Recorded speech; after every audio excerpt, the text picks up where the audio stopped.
Demand notice என்றால் என்ன? ஒரு கடன் நம்ம ஒரு வங்கியில் வாங்குகிறோம்.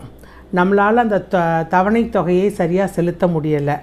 தவணை தொகையை இந்த தவணைக்குள்ளே செலுத்தணும். 30 நாட்களுக்கு ஒரு தடவை நம்ம அந்த தவணை தொகையை செலுத்தணும்.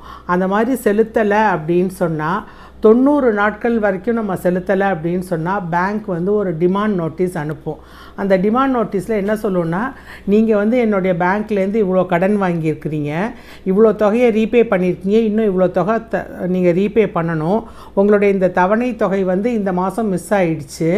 ஸோ நீங்கள் 90 நாட்களும் ஆயிடுச்சு.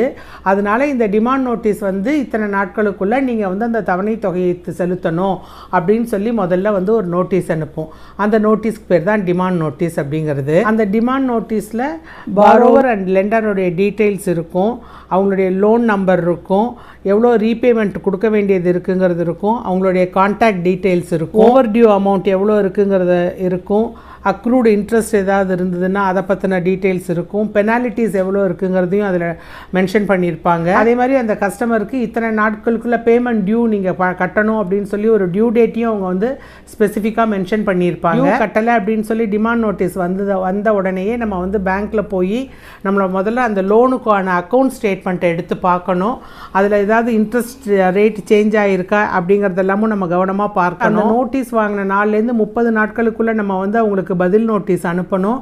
அதுக்குள்ளே நம்ம அந்த தவணை தொகையை ஏதாவது செலுத்த முடியுமா, எவ்வளோ செலுத்தலாம் அப்படிங்கிறதையும் நம்ம முடிவு செய்யணும். அப்படி உங்களால் ஒரே தடவையாக செட்டில்மெண்ட் பண்ண முடியும் அப்படின்னு நினச்சிங்கன்னா நீங்கள் பேங்க்கில் டைம் கேட்டுக்கலாம். இத்தனை எனக்கு கொஞ்சம் டைம் கொடுங்க, நான் இது எல்லாத்தையுமே செலுத்தி முடிச்சிட்றேன் என்னோடய எல்லா கடனையும் அப்படின்னு சொல்லலாம். இல்லை இந்த தவணை தொகையை செலுத்துறதுக்கு எனக்கு டைம் வேணும், ஒரு வாரம் டைம் கொடுங்க, இல்லை 10 நாள் டைம் கொடுங்க அப்படின்னு நீங்கள் பேங்க்கில் கேட்டுக்கலாம்.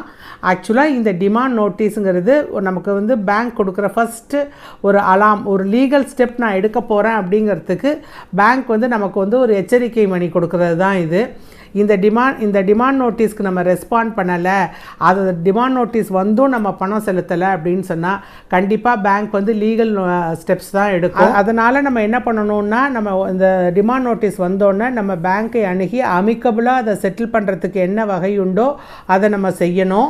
அப்படி இல்லை அப்படின்னு சொன்னால், நம்ம ஏதாவது ஒரு சொத்தை அடமானம் வச்சுருந்தோம் அப்படின்னு சொன்னால் பேங்க் என்ன பண்ணோம் அப்படின்னு சொன்னால் அந்த சொத்தை ஆக்ஷனில் விட்டுடும், ஏலத்தில் விட்டுடும். ஸோ நமக்கு சொத்தும் போயிடும், நம்ம இது வரைக்கும் கட்டின பணமும் அதுலேருந்து நமக்கு போயிடும்.